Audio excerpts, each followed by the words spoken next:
18 horas. Notícias de Manaus, Amazonas, Brasil e do mundo. Agora na Mix. 6 horas, 1 minuto em Manaus. Boa noite pra você em 100,7. Você aí na sintonia certa, você no melhor Mix do Brasil. Começando mais uma edição do programa 18 horas, segunda-feira. Hoje, dia 28 de março, ano é 2022. Estamos juntos mais uma vez aqui em 100,7.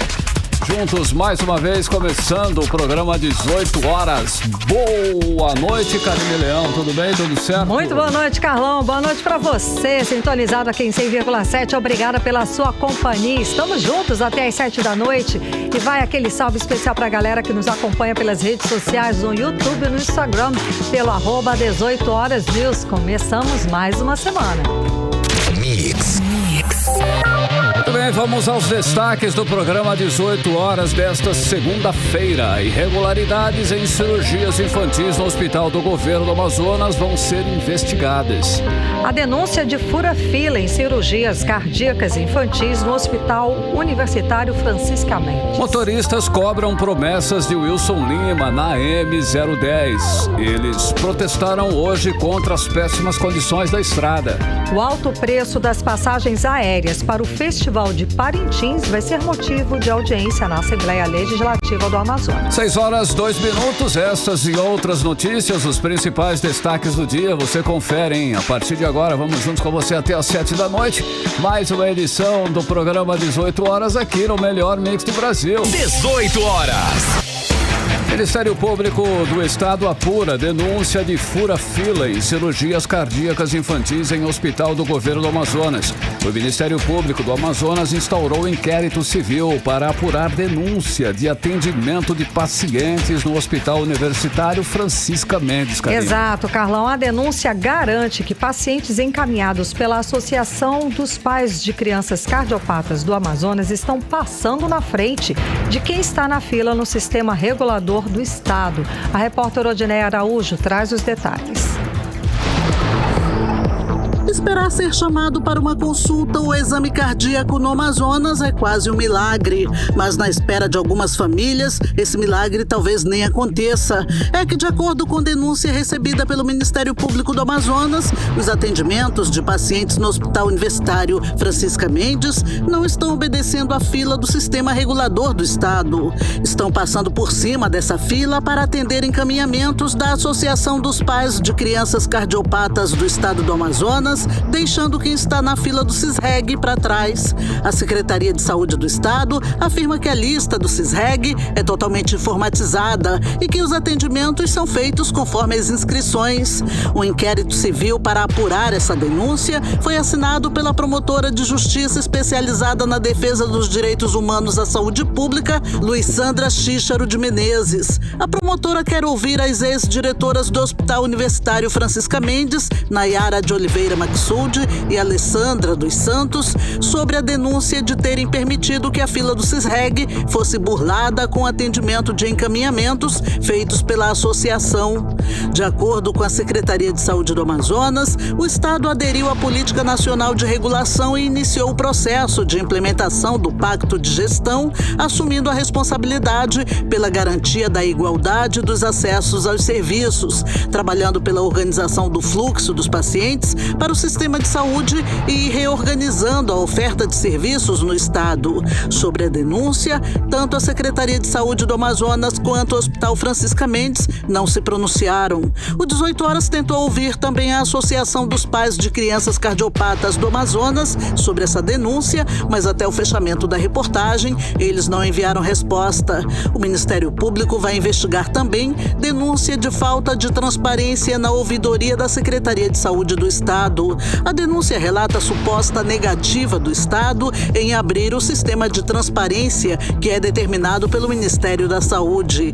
Nesse sistema serão feitas as reclamações, denúncias, solicitações e pedidos de informação das pessoas que dependem dos serviços prestados pelo Estado. Odineia Araújo para o 18 horas. Você está ouvindo 18 horas. E vamos seguir falando sobre esse assunto com o deputado Dermilson Chagas, do Podemos. Deputado, muitíssimo boa noite, obrigada por nos atender.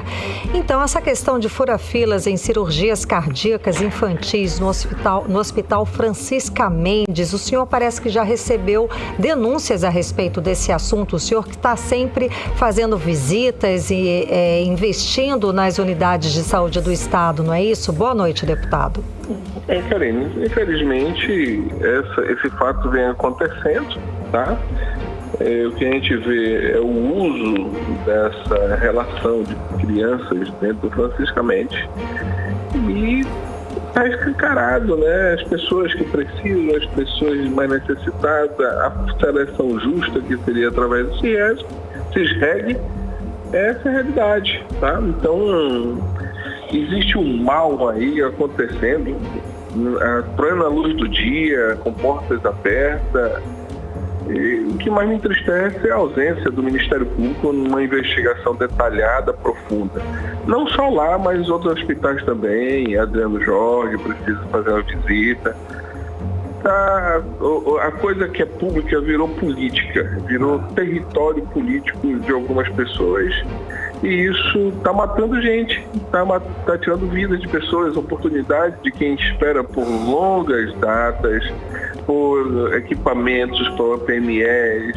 E aí fico, através de articulações, furando essas filas. Agora, se o Ministério Público não fizer nada, fica complicado, né, do Estado. Tem que ser o Ministério Público Federal, as investigações aqui em Manaus andam quando é o Ministério Público Federal, para poder sanar esse... Alô? Federal. Oi, falhou a ligação. Para poder sanar? Para sanar isso aí precisa o Ministério Público Federal entrar na investigação. Precisa a Polícia Federal investigar isso, porque é troca de cirurgia por voto, é troca de carteira de identidade por voto, sabe? É a utilização do CETAM, dos alunos, para fazer mutirão para várias pessoas. É um negócio escancarado, a cidade virou uma cidade sem fronteira, sem lei, sem nada. Tudo pode, tudo faz, e o povo está morrendo. Essa é a verdade. Então, o Francisca Mendes tem isso, outros hospitais também têm isso, e o Ministério Público, sabe, não sei se sabem ou se estão assistindo, mas que já reclamei isso, já falei isso até da tribuna, que tem um hospital público que é um hospital particular de deputado. Ok, deputado. E negou também. Ok. Concluiu, deputado? Pode falar.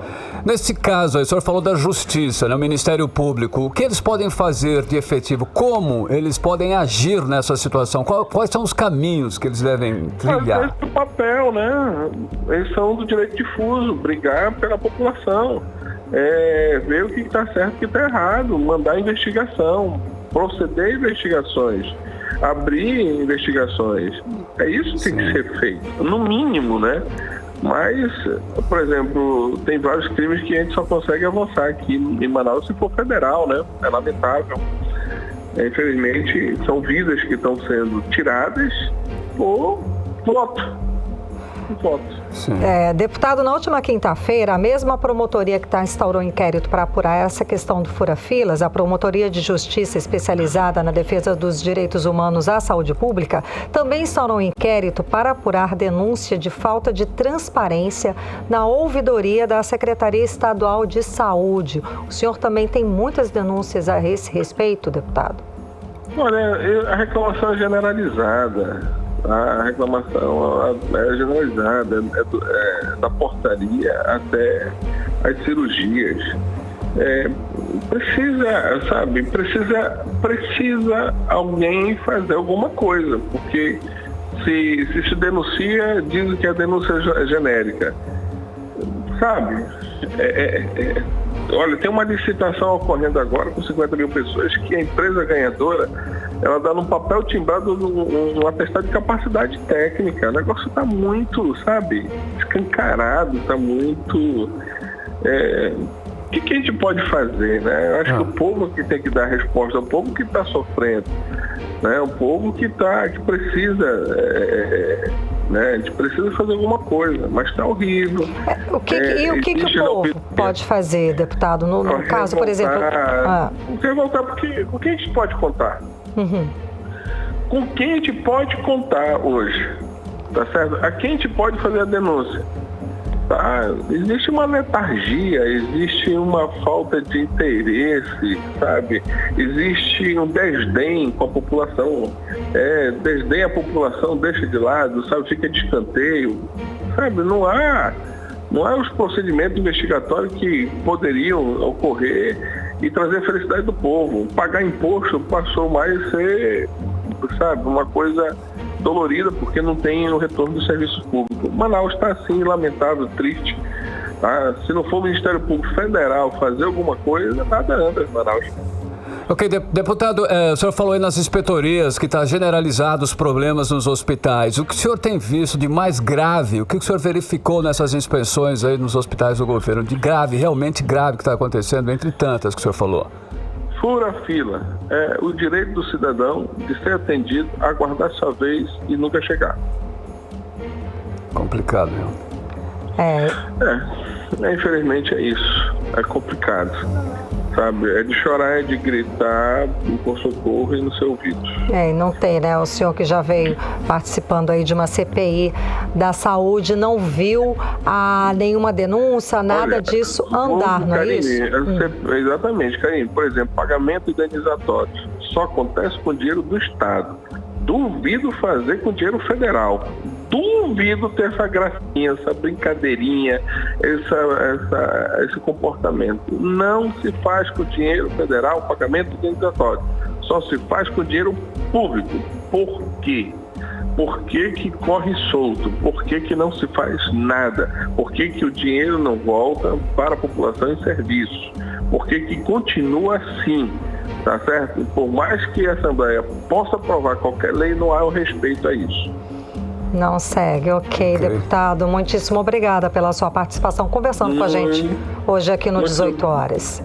Muito obrigado, Karine. Fique com Deus. Carlão também, que Deus proteja e me desculpe o excesso. Não, imagina, parece mais um desabafo, é aquele assim, tô cansado de denunciar e a gente denuncia e a sensação é a sensação do cidadão também, não é, deputado? Que nada acontece. Né? Se não chegar numa esfera federal, absolutamente nada acontece. Exatamente. Valeu. Ok, muitíssimo obrigada. Boa noite, bom trabalho, deputado. Tchau. Tchau, tchau. 6 horas 13 minutos, você no melhor Mix do Brasil. 18 horas. Falta de gestão na saúde e também na segurança. Neste domingo, 4 homens armados renderam agentes de trânsito do Instituto Municipal de Mobilidade e roubaram a viatura da equipe. O caso foi no bairro Flores, na zona oeste de Manaus. Pois é, Carlão. Segundo os agentes de trânsito, o roubo aconteceu na tarde deste domingo, quando os criminosos fugiam depois de assaltarem um restaurante. Houve troca de tiros. O Instituto Municipal de Mobilidade Urbana informou que, depois da fuga, os criminosos bateram a viatura na Avenida Desembargador João Machado. Daí eles abandonaram o veículo lá no lugar. Karine, nesse domingo também 3 pessoas foram baleadas dentro do SPA Joventina Dias, no bairro Compensa, zona oeste de Manaus. Segundo a polícia, o caso foi uma tentativa de execução e um homicídio registrado minutos depois, também na Compensa, pode ter relação com o crime.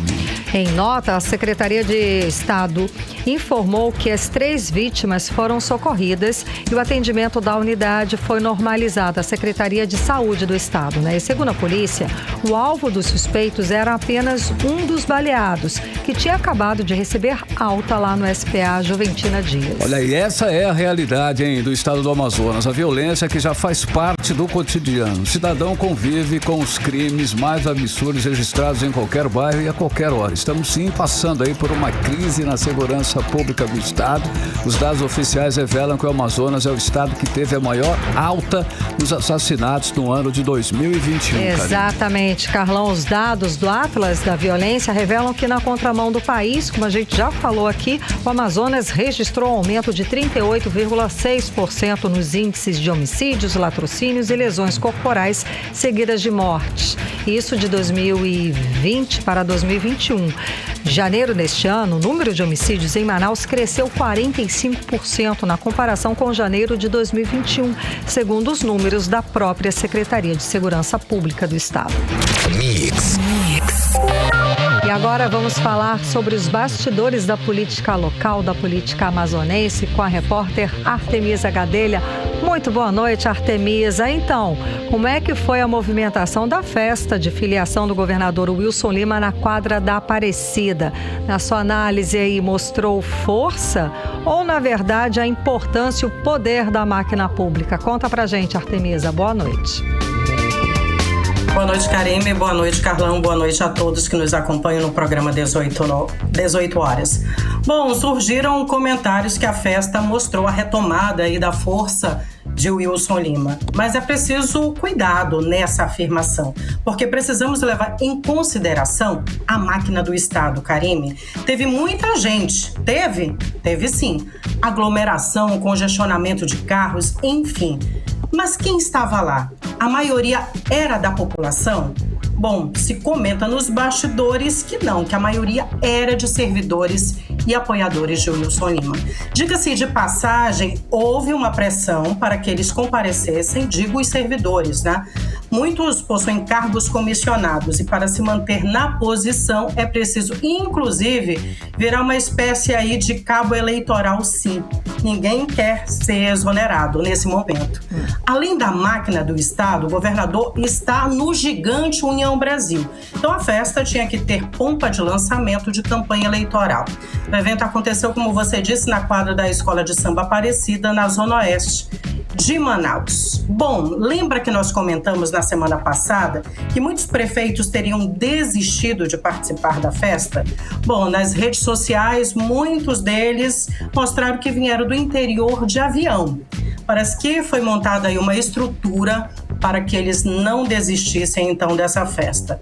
Gastos com dinheiro público? Dinheiro do partido? Ou será que cada um tirou o dinheiro do próprio bolso para chegar então para a festa que aconteceu neste sábado? Perguntas que devem ser respondidas, né? Seria interessante, inclusive, que o Ministério Público do Amazonas investigasse essa situação. Na festa, os organizadores falaram em cerca de 35 prefeitos. Nas redes sociais, Wilson Lima falou em 48. Mas nós só vamos saber mesmo no dia 2 de abril, quando o TRE, Tribunal Regional Eleitoral, apresentar então a lista aí de cada um em seus respectivos partidos. De qualquer forma, o número de prefeitos é expressivo, sim. Mas como todos comentam, não é garantia de vitória numa eleição. E pesam sobre o governador Wilson Lima um histórico bem complicado, referente inclusive à pandemia. Milhares de mortes no Amazonas, escândalos de corrupção, compra superfaturada de ventiladores pulmonares numa loja de vinho, o que acabou levando ele a ser réu no STJ, Superior Tribunal de Justiça.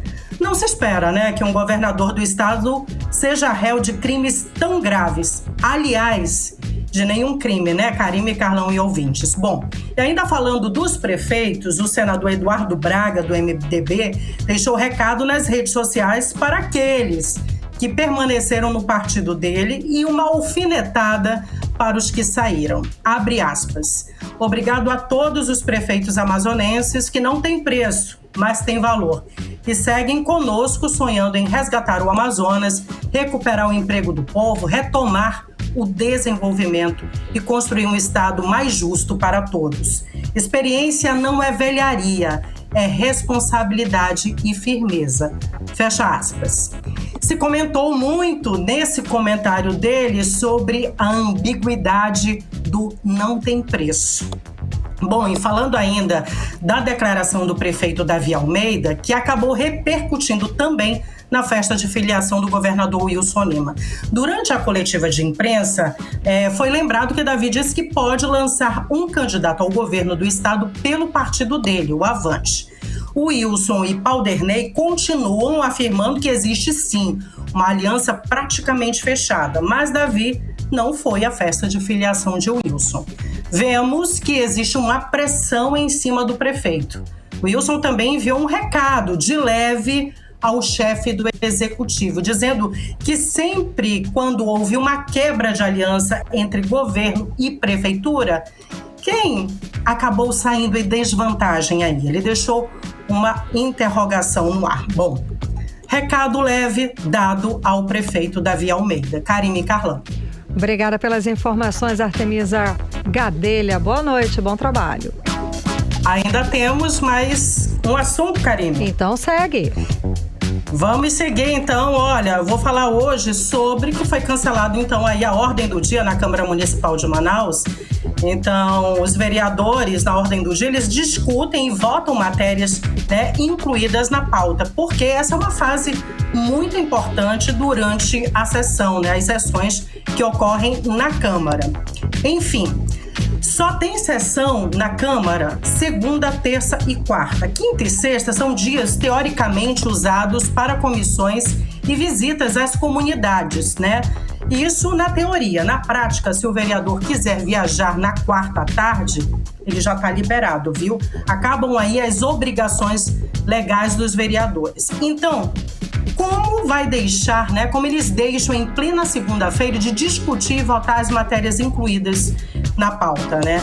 Mas isso aconteceu justamente na sessão de hoje, não foi dado nenhum motivo relevante para isso. O vereador Rodrigo Guedes, do PSC, inclusive, não concordou com a decisão de suspender a ordem do dia. Segundo ele, tem vários projetos acumulados. Vamos acompanhar, então, a entrevista com o vereador Rodrigo Guedes? Eu, por exemplo, deixei claro que 12 projetos de lei meus não foram nem deliberados, ou seja, nem a primeira etapa do processo legislativo foi cumprida em relação a mim. Ou seja, nem a apresentação do projeto no universo da sociedade, que é a deliberação, não foi feita. Ou seja, o presidente não cumpriu a primeira etapa dos meus projetos de lei. É uma clara sabotagem, né? Além de que a Câmara, não cumpre a sua obrigação, não cumpriu hoje, de votar projetos de lei, que é a obrigação mais básica do vereador. Você está ouvindo 18 horas. Pois é, ouvimos aí o vereador Rodrigo Guedes e o vereador Amon Mandel também se manifestou durante a sessão, contrário também à suspensão da ordem do dia. Vamos ouvi-lo. Eu estou aqui com 3 projetos de lei que também poderiam entrar na pauta, que eu gostaria que, se Vossa Excelência, que agora está presidindo a sessão, pudesse selecionar uma pauta dentre tantos projetos que todos os vereadores aqui tenho certeza que tem algum projeto que precisa entrar na ordem do dia, um projeto de cada, ou seleciona metade dos colegas e um projeto de cada um para entrar na ordem do dia, já é o bastante. A gente tem como dar vazão a essa demanda. Eu acredito que a gente não pode deixar represado. Senão, nada resta à casa senão sucumbir ao que a própria população já afirma, de que os vereadores não trabalham. Você está ouvindo 18 horas. Ouvimos então o vereador Amon Mandel e olha, na própria sessão o vereador Marcelo Serafim disse que a casa estava fazendo uma espécie de organização das propostas de projetos de lei dos vereadores para que todos, né, sejam melhor contemplados nas definições aí das pautas de deliberação de projetos. E falando ainda na Câmara Municipal de Manaus, lembram que eu comentei sobre o kit selfie na semana passada? Sim, sim. Pois é, olha, o presidente Davi Reis gastou quase 640 mil na compra de máquinas fotográficas e acessórios para os vereadores divulgarem as ações deles, né? Então, o assunto virou pauta no Jornal Nacional. A Câmara acabou emplacando mais uma matéria nacionalmente. Temos aí, ó, puxadinho de milhões, né? O cotão, que passou de 18 mil para 33 mil reais, e agora o kit selfie. Já dá até para pedir música no Fantástico, né, Karine? Pois é. Dos 41 vereadores, apenas 3 devolveram, né, os equipamentos. Exatamente. Uhum. Segue, desculpa. Karine Carlão. Okay. Karine Carlão, uma ótima noite para vocês. Boa noite. Obrigada, boa noite. Tchau, tchau, bom trabalho. 6h25, você no melhor Mix do Brasil. 18 horas. E o concurso para delegado da Polícia Civil do Amazonas é realizado mesmo com denúncia no Tribunal de Contas do Amazonas. Na última quinta-feira, uma representação com pedido de medida cautelar já tinha sido ingressada pela Secretaria-Geral de Controle Externo do próprio tribunal por causa da ausência de bibliografia como base para a formulação das provas. Vamos acompanhar mais detalhes agora na reportagem de Hector Silva. Cerca de 12,1 mil pessoas que participaram do concurso público para o cargo de delegado da Polícia Civil do Amazonas neste domingo, dia 27, podem ser prejudicados. É que o TCE, o Tribunal de Contas do Estado, recebeu denúncia contra o edital que trata da realização de concurso público em razão da ausência da bibliografia usada como base para a formulação das provas, em descumprimento ao inciso 13 do artigo 12 da Lei nº 4.605/2018. A representação, com pedido de medida cautelar, foi apresentada pela SESEX, a Secretaria-Geral de Controle Externo, que recebeu uma manifestação apresentada na ouvidoria do TCE. No despacho do conselheiro substituto Mário Costa Filho, responsável por julgar a representação, ele considerou que os documentos no processo são insuficientes para atestar e comprovar todos os fatos alegados e deu 5 dias de prazo para que fossem apresentados documentos e justificativas para complementar a instrução processual, a fim de esclarecer os pontos abordados e apresentar os esclarecimentos necessários antes de decidir sobre a medida. A decisão foi publicada na última quinta-feira, dia 24. A reportagem do 18 Horas procurou o Tribunal de Contas e a Polícia Civil, mas ambos não se manifestaram sobre o assunto. Hector Silva, para o 18 Horas. Você está ouvindo 18 Horas. 6 horas 27 minutos em Manaus, você no melhor Mix do Brasil, 18 horas até as 7 da noite, os principais destaques do dia. E olha só, daqui a pouquinho no 18 horas, motoristas cobram promessas de Wilson Lima na M010. Eles protestaram hoje na manhã de manhã contra as péssimas condições da estrada. É o nosso assunto em instantes, daqui a pouquinho aqui no 18 horas. Mix. Agora nós vamos conferir a previsão do tempo e temperatura para hoje. Hoje à noite também e amanhã, madrugada de amanhã. Hoje é segunda-feira, em tempo e temperatura com Karime Leão. Previsão do tempo. A previsão é de chuva rápida durante a noite e a madrugada. Segundo informações do Climatempo, a mínima prevista é de 24 graus, a máxima não deve passar dos 30 graus.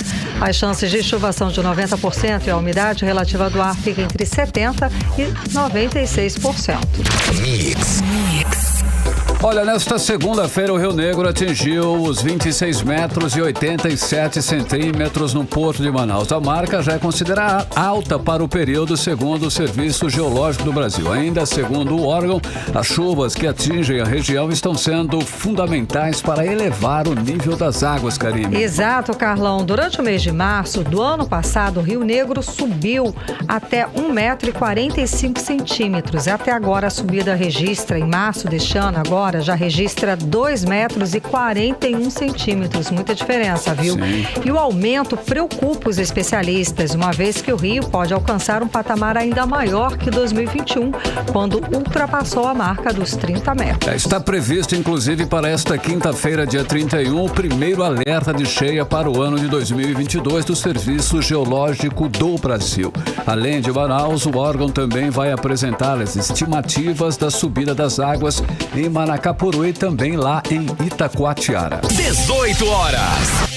Olha só, hein? A segunda-feira começou com muita chuva em Manaus e causou transtornos em vários pontos da cidade. O calçadão da Praça da Matriz, no centro, ficou alagado, hein, Karime? Mas aí nas imagens que circulam nas redes sociais é possível perceber o calçadão da praça alagado e impediu, inclusive, circulação de pessoas por lá, hein? Pois é, Carlão. E também hoje de manhã, a estrutura de um prédio abandonado desabou na Avenida Epaminondas, no centro de Manaus. Os escombros caíram na calçada próximo a uma parada de ônibus. Ninguém ficou ferido, tá? No incidente, a fiação elétrica foi danificada e o trecho ficou sem energia. Os detalhes a gente acompanha agora na reportagem de Nathalie Moraes. faixa na Avenida Epaminondas, no centro de Manaus, foi interditada após parte de um prédio desabar e invadir a calçada da rua. O desabamento aconteceu por volta das 7 da manhã desta segunda-feira, mas ninguém ficou ferido. Os escombros caíram sobre a rede elétrica, derrubando a fiação e deixando toda aquela área sem o fornecimento de energia. O Instituto Municipal de Mobilidade Urbana interditou a faixa da direita e parte da faixa do meio da Avenida Epaminondas, afetada com os escombros. A Defesa Civil foi acionada. Segundo o secretário da Defesa Civil de Manaus, Fernando Junho, a prioridade agora é demolir as paredes que ainda oferecem risco de desabamento. O prédio aqui, que é antigo, desabou, né, a parte de teto e a parte frontal do prédio, o prédio antigo. Graças a Deus não houveram vítimas. A Defesa Civil rapidamente esteve no local, às 8 horas nós já isolamos o local, tá certo? Junto com a Seminf, junto com a Inclube e junto com a Simurto, estamos trabalhando no local. A Inclube já fez a interdição dos imóveis. A Defesa Civil agora busca fazer a segurança dos imóveis que estão ao lado, verificando a segurança, tá certo? E isolando a área que foi afetada aqui. A Inclube já fez as notificações, a Semente vai fazer a remoção dos entulhos e a Secretaria de Limpeza Pública do município vai fazer a remoção para que a gente possa restaurar a trafegabilidade e a segurança do local. O trânsito no local ficou complicado por conta do incidente. Os semáforos das avenidas Leonardo Malcher com Epaminondas, Epaminondas com Ramos Ferreira e Leonardo Malcher com Ferreira Pena tiveram seus cabos rompidos. Por isso, o trânsito ficou caótico no local. O prédio com o sinistro está na listagem de interesse de preservação e também numa lista de imóveis abandonados na área do centro da cidade. Nathalie Moraes para o 18 horas. Você está ouvindo 18 horas. Taxistas integrantes do movimento SOS AM 010 fazem uma nova manifestação na rodovia estadual contra o abandono na estrada, onde o governo do Amazonas anunciou obras no valor total de 366 milhões de reais. Carlão, já foram pagos 10 milhões de reais pelo início dessas obras, mas agora, a estrada está intrafegável, né? Por isso, tá todo mundo revoltado, chateado, fazendo manifestação. A estrada está toda tomada por crateras, lamas e desníveis, infelizmente. Bom, esta já é a 4ª manifestação feita pelos motoristas só este ano, viu? A repórter Odinea Araújo traz mais detalhes a respeito do assunto. Não teve chuva que segurasse motoristas de táxi de Itacoatiara, Rio Preto da Eva, Silves, Itapiranga, Novo Remanso, Vila de Lindóia e integrantes do movimento SOS AM 010. Eles fecharam um trecho da rodovia nas imediações do quilômetro 169, próximo à Vila de Lindóia. Este é um dos melhores trechos da via, porém tem desnível na pista. Esta já é a 4ª manifestação esse ano contra o abandono do governo AM 010. Segundo os manifestantes, por causa das condições da estrada, a viagem até Manaus, que antes era concluída em até 2 horas e meia, em média, está sendo concluída em até quase 5 horas agora. Os motoristas querem que o governo explique por que a empresa, que já recebeu 10 milhões de reais para recuperar a rodovia, não fez nada até o momento. É o que diz o presidente da Cooperativa de Taxistas de Itacoatiara, Frank Rabelo, um dos organizadores da manifestação. Dos 15 carros da associação, apenas 6 estão circulando, 9 estão quebrados. Pelo menos, secretário, que amenize, que tape com buraco, tape com barro, para que dê acesso para que a gente trabalhe. Nós estamos aqui, né, já para fazer, está tão dificultoso para a gente. Por que nós estamos aqui? Porque hoje o taxista para fazer, passando 10, 15 dias para fazer uma viagem. Quando faz, arrebenta carro, quebra carro, tudo aquela coisa. Ou seja, litro da gasolina a 7 e pouco, Já tá difícil, já ficou sacrificado para nossa categoria. A estrada, do jeito que está, entendeu? A gente está fazendo uma viagem a cada 10, 15 dias. Por isso nós estamos aqui, ó. Nós estamos pedindo um apelo. Isso é um apelo. Governador, aqui o trabalho fala pela gente. O nosso trabalho é na estrada. E a estrada não está dando condições para que a gente trabalhe, né? Mas ao invés do secretário ou alguma equipe do governo, os policiais militares foram enviados ao local, até porque a manifestação fechou a rodovia parcialmente, gerando filas quilométricas de carros e carretas. Os veículos eram liberados de 10 em 10. Isso gerou um pequeno tumulto entre os manifestantes e carreteiros. Nós, falo por taxista, pelos caminhoneiros que estão conosco, tudo, ninguém veio aqui para querer o intuito de prejudicar nenhum dos senhores. Mas os senhores que estão hoje presentes, que estão fazendo parte desse movimento, eu quero dizer muito bem claro para vocês. Essa placa não está aqui à toa. Desculpe pelo transtorno, nós estamos salvando sua vida. Sabe por que isso, meus irmãos? Porque todos os dias eu sou taxista há 30 anos que eu vivo aqui, ó. Comecei aqui com 20 anos. E eu nunca vi, no decorrer desses 30 anos, toda semana é um acidente, a gente morrendo, a gente socorrendo.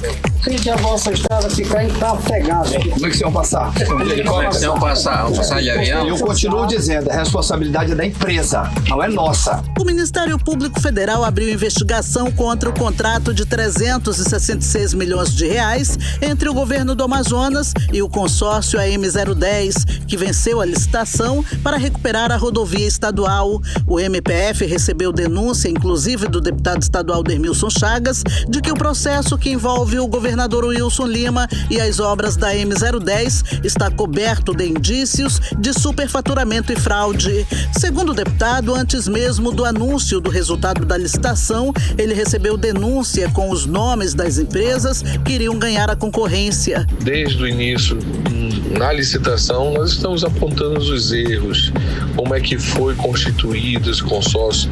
Denunciamos antecipadamente as empresas que iam fazer parte deste consórcio. O governo do estado já pagou 10 milhões por alguns serviços feitos, que denunciei no TCU, no Ministério Público Federal. Antes desse contrato, o governador Wilson Lima pagou 17 milhões de reais, segundo o deputado, para uma empresa tapar buracos na M010, mas o serviço não foi feito. Quem fechou alguns desses buracos foi o atual consórcio, a M010. Até o fechamento da reportagem, o governo do estado não se pronunciou sobre a manifestação dos motoristas. Odneia Araújo para o 18 horas. Você está ouvindo 18 horas. Agora em Manaus, 6 horas e 38 minutos. Vamos para Brasília conversar com o correspondente do programa, o jornalista Carlos Eduardo Matos. Carlos Eduardo, que segunda-feira, hein? A semana começou quente, mas vamos começar aí com um pedido, né, para sair. O ministro da Educação não aguentou todas as pressões e pediu para sair hoje e já foi acatado, já saiu. Como é que tá essa situação, Cadu? Conta pra gente. Boa noite, Karime. Boa noite, Carlão. Boa noite a todos. Que segunda-feira, hein? Segunda-feira dos infernos, gente. Nossa, foi. Aconteceu hoje o que era esperado, né, Karime? Milton Ribeiro, agora ex-ministro da Educação, foi bastante pressionado pela equipe de campanha de Bolsonaro e enviou hoje à tarde uma carta ao presidente da República pedindo para deixar o cargo. O pedido foi aceito e já foi publicado no Diário Oficial da União. A queda de Milton Ribeiro aconteceu uma semana depois do escândalo do gabinete paralelo do MEC, que foi revelado pelos jornais Folha de São Paulo e Estado de São Paulo. A imprensa expôs o caso em que 2 pastores evangélicos, no caso Arilton Moura e Gilmar Santos, usavam o gabinete do ministro Milton Ribeiro para atender prefeitos, a pedido do presidente Bolsonaro. E alguns prefeitos disseram que foram extorquidos por esses pastores que pediram dinheiro e barras de ouro. A gente falou sobre esse assunto aqui, né? Milton Ribeiro pode responder pelo crime de tráfico de influência, porque ficou claro nos áudios divulgados que ele fez uso da influência dos pastores Arilton e Gilmar para formar uma rede bolsonarista de prefeitos. fazendo aí a sua contribuição para a campanha de Bolsonaro. O tiro saiu pela culatra, mas ainda não há provas de que o ex-ministro participava das extorsões, e é isso que está sendo investigado nesse momento. E agora, como ficam as investigações, Karime? Na Polícia Federal, o inquérito segue em andamento, apurando irregularidades no repasse de recursos do MEC para as prefeituras. Isso daí foi denúncia do próprio ex-ministro Milton Ribeiro à CGU, a Controladoria Geral da União. E no STF, o ex-ministro, que agora fica sem o foro privilegiado, continua sendo alvo de investigação. Nessa carta, Karime, enviada ao presidente Bolsonaro, o Milton Ribeiro disse o seguinte, abre aspas, não quero deixar uma objeção sequer quanto ao meu comportamento, que sempre se baseou em pilares inquebrantáveis de honra, família e pátria. Meu afastamento do cargo de ministro a partir da minha exoneração visa também deixar claro que quero, mais do que ninguém, uma investigação completa e longe de qualquer dúvida acerca de tentativas de ministro de Estado de interferir nas investigações.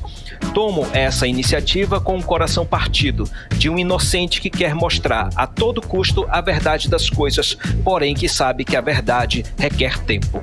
Fecha aspas. A demissão de Milton Ribeiro, Karime, foi um pedido das lideranças evangélicas também, né? Que agora estão brigando pelo cargo que ficou vago.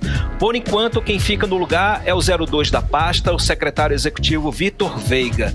Vamos ver quem fica no lugar, já que o MEC é um ministério bastante cobiçado pelo Centrão, não apenas pelo volume bilionário de recursos, mas também pela possibilidade de se desenvolver pautas religiosas e ideológicas dentro da agenda de educação. Karime e Carlão, aproveitando que a gente está falando de demissão, né, como a gente falou, o presidente Bolsonaro demitiu no fim da tarde de hoje o presidente da Petrobras, general Joaquim Silva e Luna. Essa decisão colocou mais fogo na lenha da crise dos combustíveis. O general Luna, que é um defensor da política internacional de preços da Petrobras, vinha numa queda de braço com o presidente Bolsonaro, que vem acusando a Petrobras de cometer crimes contra a população, reajustando os preços dos combustíveis sem ter a anuência do próprio governo. O presidente do Flamengo, Rodolfo Landim, claro que não aceitou a proposta de presidir a Petrobras. Ele vai ficar lá no cantinho dele na presidência do Flamengo. Vamos aguardar e acompanhar o desfecho dessa crise política. Karime e Carlão. Ok, Eduardo, ainda sobre eleições, mais uma mexida aí no tabuleiro, hein? Eduardo Leite fica no PSDB e tem apoio, inclusive, para assumir o lugar de Dória como candidato aí a presidente. Como é que fica essa situação agora, após essa mexida aí no PSDB, Eduardo? Ô Carlão, na sexta-feira a gente falou aqui sobre que o Eduardo Leite não iria mais para o PSD e ficaria no PSDB para disputar a reeleição para governador do Rio Grande do Sul, né? Pois é, ele teve uma reviravolta nesse fim de semana e ele decidiu ficar no partido de Arthur Neto para disputar as eleições presidenciais no lugar do governador de São Paulo, João Dória, que nunca decolou nas pesquisas, se mantendo com apenas 2% dos votos. Eduardo Leite anunciou hoje que vai renunciar ao cargo de governador do Rio Grande do Sul no dia 2 de abril. Então, Karime e Carlão, atenção para esse nome, Eduardo Leite. Sangue novo na política, um jovem governador muito ligado às pautas sociais, de educação, tecnologia, políticas públicas para as minorias. O índice de rejeição do governo dele lá no Rio Grande do Sul é baixíssimo, viu? Apesar do Rio Grande do Sul ser um estado conservador, conhecidamente conservador, ele está indo muito bem com as suas pautas progressistas. Então, vamos ficar de olho nesse nome aí. Um candidato que deve surgir como alternativa aos eleitores que não irão votar nem no Lula e nem no Bolsonaro. E nos bastidores, cogita-se a possibilidade dele ser, enfim, o nome que vai unir a terceira via. Sem Sérgio Moro e sem Ciro Gomes, claro. Vamos ver e aguardar esse novo capítulo dessa novela. Agora, no núcleo da esquerda, Carlão, o PT comemora a decisão do Tribunal Regional Federal da 2ª Região, que extinguiu o processo contra a ex-presidenta Dilma Rousseff por danos financeiros causados pelas pedaladas fiscais. A ação popular que acusava Dilma e Michel Temer de praticarem manobras fiscais para ocultar o saldo devedor no orçamento do governo, as chamadas pedaladas fiscais resultaram no impeachment dela em 2016, né? essa decisão fortalece a narrativa de golpe contra Dilma, que vai com certeza ser usada na campanha do ex-presidente Lula, que já disse que vai relembrar o impeachment de 2016, mas não pretende dividir o palanque com Dilma, justamente para não fazer ocorrer desgastes. Carlão, e para fechar o nosso loop de eleições, a gente viu que o cenário polarizado das eleições, que a gente vem falando sempre aqui pelas pesquisas, se manifestou nesse fim de semana em dois momentos, né? O primeiro, no Lollapalooza, com a decisão do TSE de acolher o pedido feito pelo PL, proibindo manifestações políticas durante os shows, e segundo, no evento do PL, ontem, aqui em Brasília, com o Bolsonaro fazendo um discurso voltado para a sua bolha, a ala ideológica mais radical. No caso do Lollapalooza, Carlão, a decisão do ministro do TSE, Raul Araújo, de impedir manifestações políticas no palco foi encaminhada para a pauta do plenário do TSE. E tudo indica que a decisão do ministro não vai ter o apoio do colegiado, que vai derrubar a decisão ainda essa semana. E com relação ao evento do PL, o presidente Bolsonaro retomou o discurso de antipetismo e disse que o Brasil tem apenas um inimigo. Vamos ouvir o trechinho da fala dele. O nosso inimigo não é externo, é interno. Não é uma luta da esquerda contra a direita, é uma luta do bem contra o mal. E nós vamos vencer essa luta, porque eu estarei sempre na frente de vocês. Você está ouvindo 18 horas. A gente acompanhou a fala do presidente Jair Bolsonaro. Agora, Cadu, hoje foi quente mesmo de pauta, viu, Cadu? Porque o Partido Liberal, ele enviou para o Tribunal Superior Eleitoral, nesta segunda-feira, hoje, um pedido de desistência da ação movida no fim de semana contra o Festival Lollapalooza. Eles desistiram. Eles já tiraram. É um resultado, porque eles erraram, né, no envio da petição. Exato. Erraram o nome da empresa, do Lollapalooza, foi uma série de erros. E sabiam que isso foi um desgaste, né? Isso daí desgastou, provocou um efeito contrário. Em vez de ajudar, só atrapalhou. Exato. Agora, Karime, só retomando essa fala do presidente Bolsonaro, queria dizer, o Bolsonaro esqueceu que nós temos outros inimigos. Covid-19, que matou 650 mil pessoas até agora. Nós temos um outro inimigo agora, que é a inflação nas alturas. Nós temos alta de juros e, consequentemente, o desemprego. Milhões de trabalhadores sem um posto de trabalho. Ele só está pensando nas eleições. Karime e Carlão. Pois é, infelizmente. Agora, Cadu, será que é pensando em eleições que o Bolsonaro planeja dar isenção de imposto de renda para os agentes de segurança pública? Por que isso, Cadu? Explica pra gente. Karime, isso mesmo. Essa é a mais nova iniciativa do presidente Jair Bolsonaro em apoio à categoria da segurança pública, com foco nas eleições desse ano. Ele quer garantir a isenção de imposto de renda aos agentes de segurança pública, colocando todos nós aqui, que não passamos no concurso da Polícia Civil, da Polícia Militar, seja de quem for, em segundo lugar. Essa proposta chegou ao Congresso Nacional por meio de um projeto de lei do deputado Gurgel, que é do partido União Brasil do Estado do Rio de Janeiro, a pedido do próprio governo. O argumento desse projeto é que, se a segurança pública é um dever do Estado, nada mais justo que os profissionais dessa área sejam isentos de imposto de renda, já que a segurança pública é essencial à existência do Estado. E como fica o pessoal da saúde, da educação, pois então. Enfim, né? Vale lembrar, Karime, que na semana passada foi sancionado, já está valendo o Programa Nacional de Apoio à Aquisição de Habitação para profissionais da segurança pública. São muitos privilégios. Já foi dada habitação e agora está sendo dado mais esse recurso, mais essa proposta de isenção de imposto de renda. Esse movimento acirra ainda mais a indignação dos servidores públicos com o governo de Jair Bolsonaro. Hoje, os servidores do Banco Central anunciaram greve em todo o país. E fontes do governo afirmam que Bolsonaro deve garantir reajuste salarial apenas aos policiais federais, rodoviários federais e policiais penais. Nem o aumento do vale alimentação que estava sendo negociado deve sair para os servidores públicos. O prazo está acabando. Bolsonaro tem até o dia 1º de abril para ficar de bem com os servidores públicos federais. Volto com vocês, Karime e Carlão. Ok. Muito obrigada pelas informações, Cadu. Boa noite, bom trabalho. Valeu, gente. Um abraço. Tchau, tchau. Até amanhã. 6h49, você era o melhor Mix do Brasil. 18 horas. Olha só, nós comentamos aqui no 18 horas sobre o aumento absurdo das passagens para o Festival de Parintins. Os altos valores devem afastar os turistas do Festival Folclórico, que volta a ser realizado no último fim de semana de junho, nos dias 24, 25 e 26, depois de 2 anos de suspensão por causa da pandemia, Karime. Carlão, esse aumento de preços das passagens aéreas para o período do festival deste ano chegou a 900%. Olha só, isso de acordo com a denúncia de um advogado, Lucas Obano de Oliveira. Ele é autor de um pedido de investigação contra a Azul Linhas Aéreas, protocolado na terça-feira passada no Ministério Público do Estado do Amazonas. De acordo com o advogado, para quem pretende viajar no dia 24 de junho e voltar no dia 27, os preços alcançam entre R$ 3.500 e R$ 5.000. Querem ganhar tudo de uma vez, né, Karine? Todo o tempo ficaram parados aí.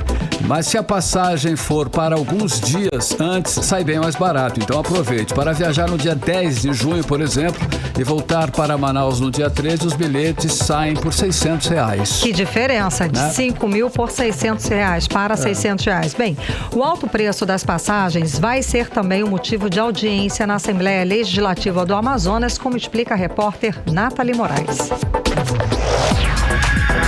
Depois de 2 anos sem o tradicional duelo dos bois caprichoso e garantido, o Festival Folclórico de Parintins está de volta. Com o retorno do festival, os preços das passagens aéreas à Ilha Tupinabarana dispararam.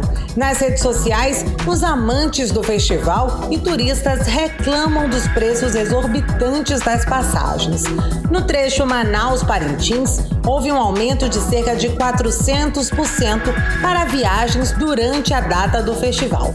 Se comparado com uma viagem realizada ainda neste mês de março, uma passagem de Manaus para Parintins, ida e volta 4 dias, por exemplo, custa cerca de R$ 600. Essa mesma viagem, nos dias do Festival Folclórico de Parintins, está custando cerca de R$ 5.000. Para tentar reverter esta situação, representantes da Amazonas Tour começaram uma série de diálogos com as empresas aéreas. Na última semana, os deputados estaduais sugeriram realizar uma audiência pública para ouvir as agências de viagens e o poder público quanto ao aumento no valor das passagens aéreas. O presidente da Casa Legislativa, o deputado estadual Roberto Cidade, acredita que é possível encontrar uma saída para este problema. Está se tornando um festival para milionário. Então eu acredito que nós precisamos cobrar agora para que a gente possa encontrar um caminho para que essas passagens fiquem mais baratas e para que a população do nosso estado e as pessoas que vieram de fora possam vir visitar a cidade de Parintins, para que a gente tenha um festival folclórico lindo, grandioso, como sempre nós tivemos aqui no estado do Amazonas. Já o parlamentar Dermilson Chagas lembra que o governo negociou o ICMS dos combustíveis para as aeronaves que cobrem os trechos dentro do Amazonas, o que deveria resultar em um preço mais acessível para a população. O governador deve procurar os mecanismos tributários para poder transformar esse festival nos melhores, como ele divulgou. A partir do momento que alguém consulta nas redes sociais o custo de uma passagem aérea Manaus-Parintins, ele já percebe que se tornará muito caro. Caro está a passagem, caro está os ingressos. Os valores encontrados para ir a Parintins durante o festival folclórico variam de R$ 2.600 a R$ 5.000. O deputado Belarmino Lins alerta que o problema da alta nos valores dos bilhetes também acontece com outros municípios do Amazonas. Ida e volta para Tabatinga corresponde ao preço de um voo da TAP Fortaleza-Lisboa. É uma excrescência, é um abuso. Distante apenas 369 quilômetros de Parintins, a capital amazonense é uma das cidades mais próximas da ilha Tupinabarana. Já em um trecho mais longo, por exemplo, como São Paulo, Parintins, o preço das passagens aéreas nas datas para o Festival Folclórico está em torno de R$ 6.000. Já para as viagens fluviais, ou seja, pelos rios da nossa Amazônia, os preços saem em conta. Os valores variam de R$ 350 a R$ 2.000. Além das passagens, os visitantes da ilha Tupinabarana também terão que desembolsar um alto valor para se hospedar em Parintins. Uma diária em uma pousada fica em médias de R$ 100 fora do período do festival.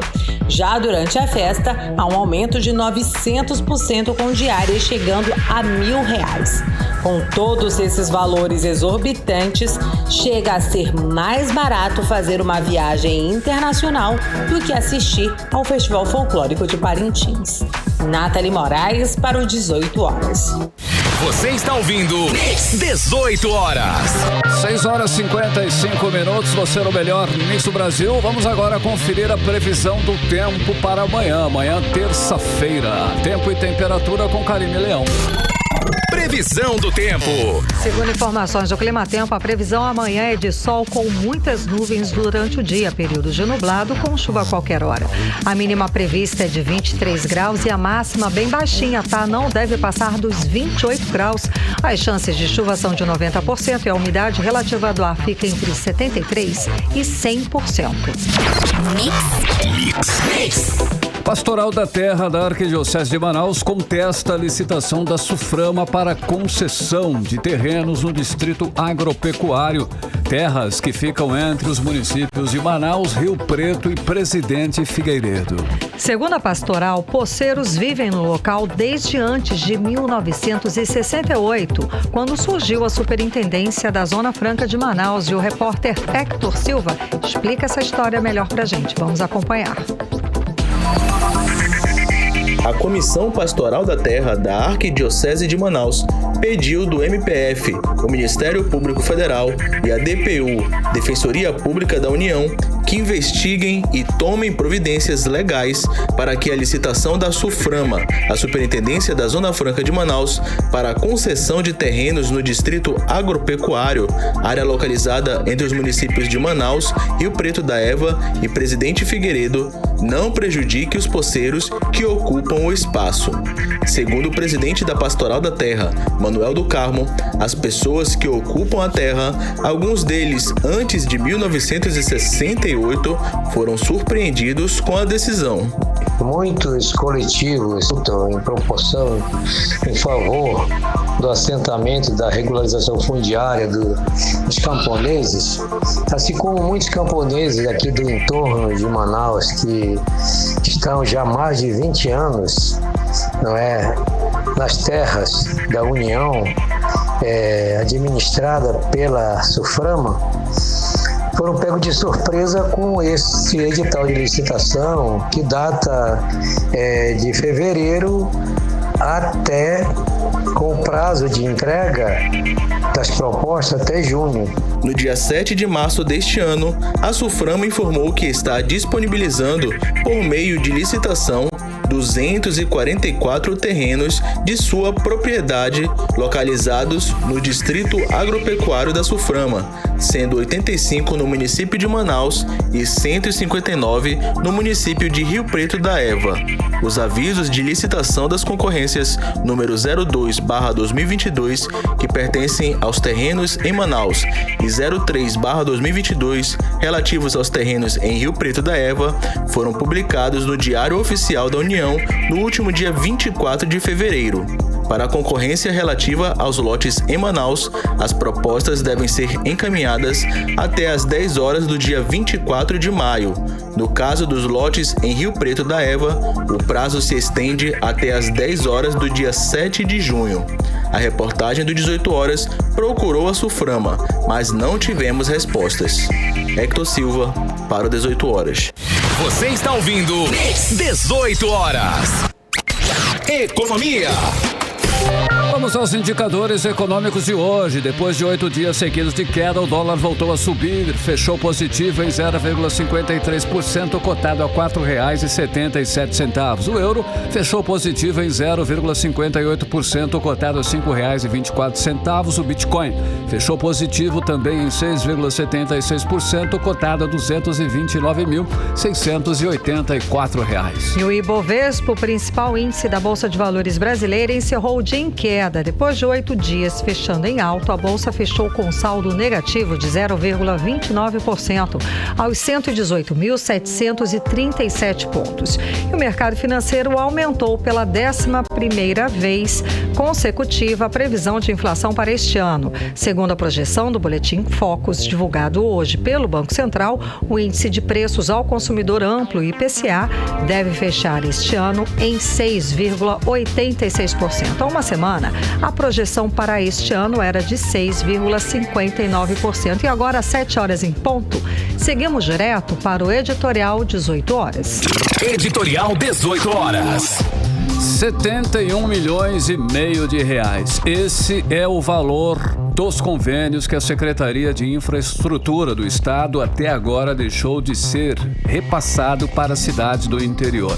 O governo segurou o dinheiro. Por coincidência ou não, deve liberar a partir de agora, após a festa de filiações de prefeitos à União Brasil, partido do governador Wilson Lima. O governo não explicou o motivo que levou a segurar os repasses. O próprio governador disse que os convênios são importantes para melhorar a vida da população. Segurar sem justificativa milhões de reais que deveriam beneficiar o povo do interior não é certo.